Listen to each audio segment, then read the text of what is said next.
Hello, everybody, and welcome to the Winecast. After a cast on red wine and specifically how it's produced, it seemed like the next cast should cover the same procedure for white wine.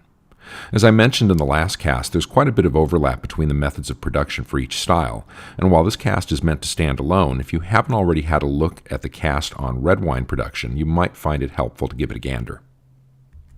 Perhaps the fundamental difference between crafting a white wine versus a red is that whereas the juice from red grapes spends time macerating on the skins of the grapes that it came from to extract color, as well as tannin, flavor, and aroma from them, juice from white grapes has minimal contact with the skins. While it is possible to put white grapes through a crusher, it's generally thought better to give the grapes a more gentle treatment in order to minimize damage to the seeds and skins that would cause the release of bitter phenolic compounds that might leave the wine with a harsh or sharp quality. For a really gentle treatment, the producer can simply load a large number of grapes into a vat or bin with a valve at the bottom and collect the juice that runs off from the grapes that are lightly crushed by the weight of the grapes above them. This is great for producing a very pure expression of the juice, but from an economic standpoint, if free-run juice were all that a winemaker used, she'd be wasting a lot of juice. So pressing is an effective way to free the juice from the skins without creating too much bitterness or harshness in the juice and wine. There are several different variations on presses, but two of the most important ones are the basket press and the bladder press. With the basket press, pictured on the right, the basic idea is to load the main compartment or basket with grapes, and then to apply more or less gentle downward pressure on the grapes, breaking the skins and compressing the pulp, and releasing juice that flows out from the bottom of the press into a collection vessel. The basket press is, at its heart, a pretty old-school affair, with its origins going back centuries in winemaking, and the basic design is still in use today, though often in more modern mechanized versions. The bladder press, a more recent invention, has a metal cylinder with holes in it that is filled with clusters of grapes. Inside the cylinder is a rubber bladder connected to a hose that will fill the bladder with water, though air can be used too. As the bladder expands, it puts pressure on the grapes around it, and they in turn release their juice through the holes in the sides of the cylinder. The pressure on the grapes from the bladder is usually more gentle than what you'd get from a basket-type press, and it can do the same job a little faster than a basket, so it's a popular choice among winemakers. You might come away from the foregoing discussion with the impression that every white winemaker in the world lives in mortal terror of having her juice have any contact with grape skins. But over the last few decades, a number of winemakers have been experimenting with crushing their white grapes and then giving the juice some limited, usually just a couple of hours, skin contact to intensify the aroma and flavor profile of the wine they're making. This trend is especially popular when working with very neutral grape varieties that could use a boost in the aroma and flavor departments. Once the juice is pressed, a few steps will need to take place to prepare it for fermentation. First, unless the winemaker wants to work with native yeast that came in with the grapes or are otherwise ambient in the winery, or unless he just wants to avoid the use of sulfur, he can dose the wine with sulfur dioxide, or SO2, which will kill any naturally occurring yeast and will also kill bacteria that could cause spoilage later in the process. Next, though pressed white juice will have far less gross matter in it than juice from red grapes that was left on the skins and pulp, there will still be a fair amount of particulate matter that, if left in the juice, could lead to off flavors and discoloration later in the process. So the suspended particles will need to settle out of the juice through a process driven by nothing more complicated than gravity, and often called by its French name, débourbage. Once the settling is complete, the clear must or unfermented juice can be racked off the particle sediment and then inoculated with commercially cultivated yeast and adjusted via chaptalization or acidification, if legal, and if the winemaker feels it needs either of those adjustments. Fermentation can take place in a variety of vessels, from stainless steel to concrete to oak, all depending on the winemaker's discretion. There's a definite correlation between the aromatic character of a wine, especially a white wine, and the coolness of the fermentation, with higher temperatures causing aromatic compounds to vaporize, and with a very warm or hot fermentation potentially robbing a wine of most of its character. To keep that from happening, most white fermentations run toward the cool or moderately cool end of the spectrum compared to red fermentations, with the length of the fermentation determined by a number of factors, including the particular strain of yeast used to ferment the sugars to alcohol,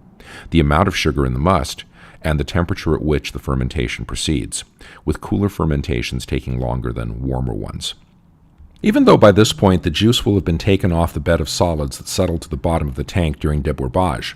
by the end of fermentation, the juice will still be pretty cloudy thanks to the yeast cells in it and the byproducts that formed during fermentation. When fermentation is complete and the yeast cells begin to die because they've run out of sugars to consume, they'll fall to the bottom of the vessel that fermentation was conducted in and form a layer of sediment called lees. Because leaving the wine on the lees will result in a specific set of flavors in the wine, many producers will rack the wine off the lees.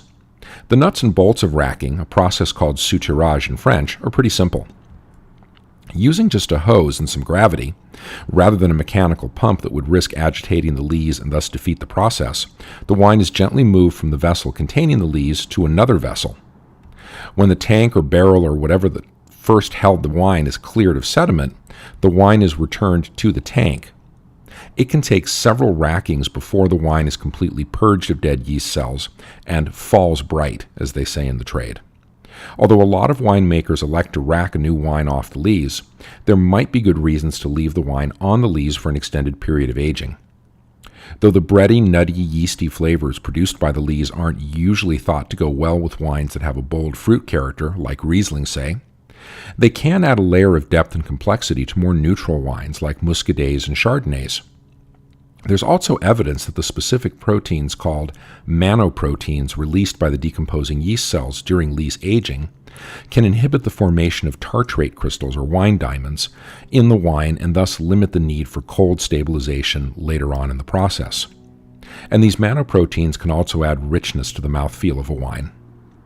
To increase the release of these and other compounds into the wine, the lees can be deliberately stirred during aging in a process called bâtonnage. When the winemaker decides that lees aging is complete, then the wine is racked off the lees. As with red wine, though white wine can be bottled anytime after fermentation, there are a few last steps that the wine may go through before final packaging. First, some white wines will go through malolactic fermentation or conversion, where bacteria will convert the very tart malic acid in the wine into the milder, creamier lactic acid.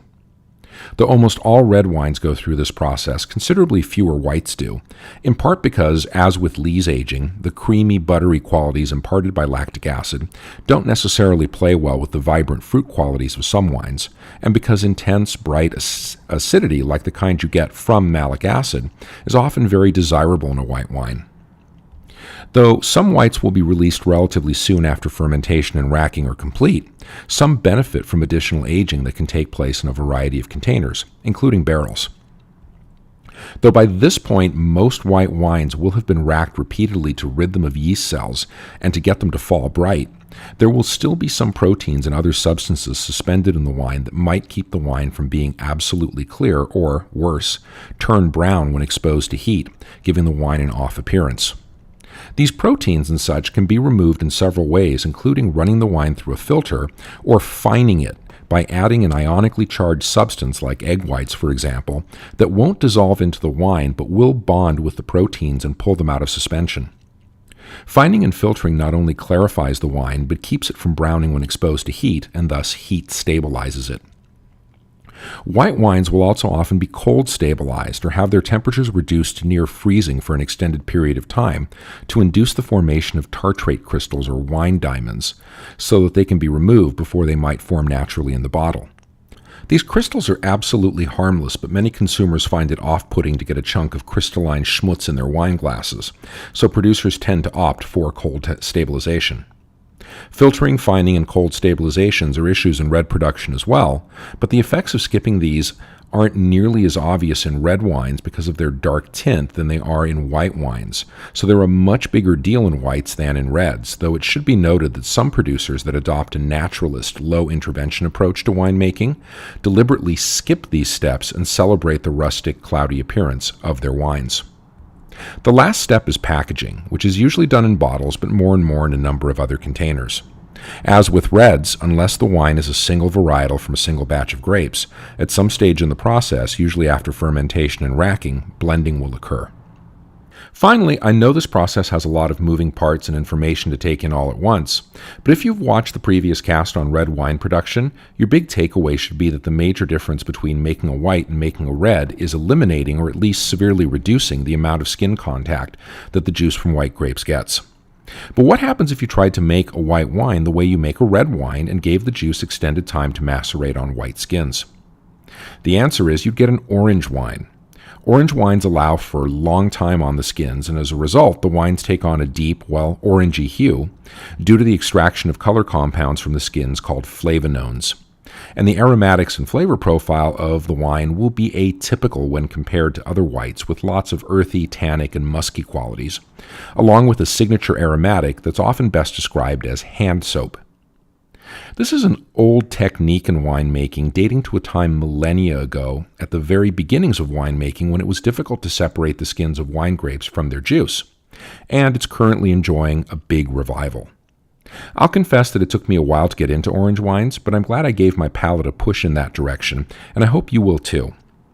So, it turns out that you can make a white wine the way you make a red wine, but can you make a red wine the way you make a white? Well, of course you can, but it won't be red, it'll be white. And it's called a Blanc de Noir and is best known as the way that you get sparkling wines from red grapes like Pinot Noir and Pinot Meunier, though the technique has long been used for still wines as well. It's amazing what you can do with grapes. Thanks again for joining me for another Winecast. This cast and the previous one on red wines came at the suggestion of one of my viewers here on YouTube, Trina May Florin, so thanks for the suggestion. And to everyone else who's made requests or suggestions, please know that I'm working on getting to all of them, and please keep them coming. I'm your host, the Unknown Winecaster, and I'm out. Enjoy the grape, but always enjoy it responsibly.